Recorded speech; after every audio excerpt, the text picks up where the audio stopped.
I'm sure you've heard of the latest major school shooting in America, the one at Appalachia High School in Georgia. In addition to adding more students and staff to the long list of people killed in preventable school shootings, we now have another debate, or rather the evolution of an ongoing debate, whether or not students should have their cell phones in school.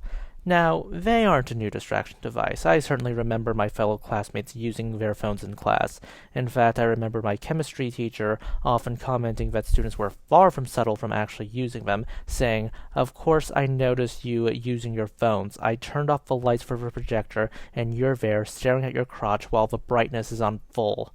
The evolution of this debate about cell phones is simple. In the event that a lockdown happens, should students have access to their cell phones during a crisis, like a school shooting? I certainly have mixed feelings on this, but I lean mostly in one way. Let me explain. It's good to have video evidence and horrifying the public into seeing exactly what these kids are putting up with in a situation like this. However, the flow of information is important during a school shooting. What you're looking at is the Oxford High School shooting that happened in 2021. This footage was passed off as the students basically confronting the shooter one wall away. This class did not confront the shooter.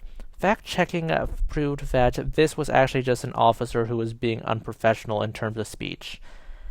Twitter swindlers and grifters do a good enough job at creating their disinformation. Let's not allow Twitter swindlers to wear the skin of credibility that they got off of TikTok from students who decided to post this to TikTok.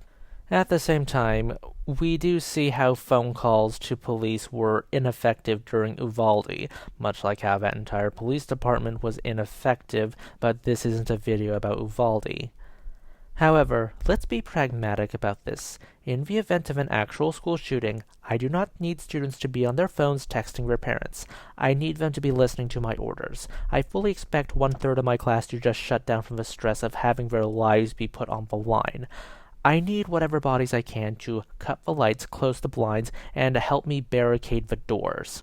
I understand the fear of the unknown for parents, especially if your kid is silent during a school shooting. But your kid does not need to talk to you or text to you right then and there. What can you possibly do as a parent in that moment? Run to the school, get put in the crosshairs? No, your child's attention needs to be here, where the doors need to be barricading and the students need to be low to the ground and scattered.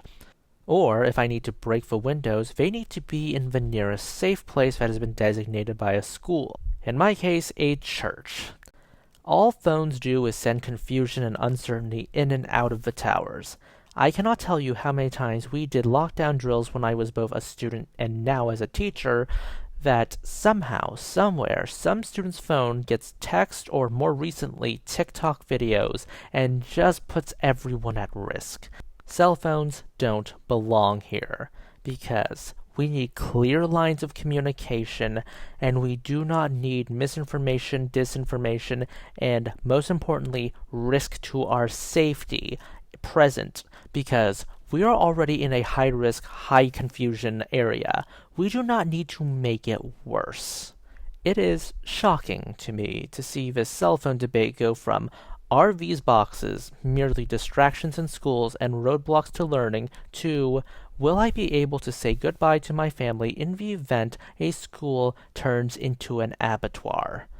This video is like 4 minutes long and it was exhausting to make because of how close this strikes me. Those are just my thoughts. Please consider liking, subscribing, tipping the channel on Ko-fi. This is Cyril signing off. Goodbye.